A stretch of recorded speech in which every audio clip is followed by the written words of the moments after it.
मुकद्दस आणि जी फसाहत आणि बलागत से लाठियों मारता समुंदर है, ज्याचे मुतालिक इरशाद रब्बानी कुरान ती किताब है, ज्याचे सादिक आणि बरहक वाला काही शक नाही आहे, ज्याचे बारेत मुहसिन इंसानियत हुजूर पाक सल्लल्लाहु अलैहि वसल्लम इरशाद फरमावतात, तुमच्या सगळे बेसमान तो आहे जो कुरान शिकलो आणि शिकवलान। माझे दोस्तांनो, हीच ती कुरान आहे जी रहत्या दुनियाच्या लोकांना सरापा हिदायत आणि रहमत आहे।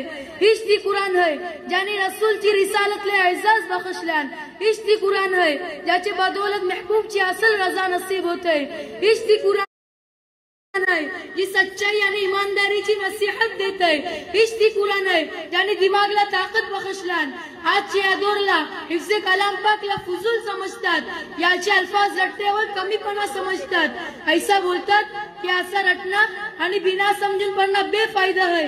अफसोस अफसोस सद अफसोस, आज ही कुरान पाकचे बारात हमचा ये ख्याल आहे ज्याचे बारात शहनशाह बदहा जनाब मोहम्मद सल्लल्लाहु अलैहि वसल्लम बोलतात, इक़रा वरतक़ी वरत्तिल कमा कुंत तुरत्तिल फी दुनिया फइन्न मंज़िलक आखिर आयतिन तक़रऊहा।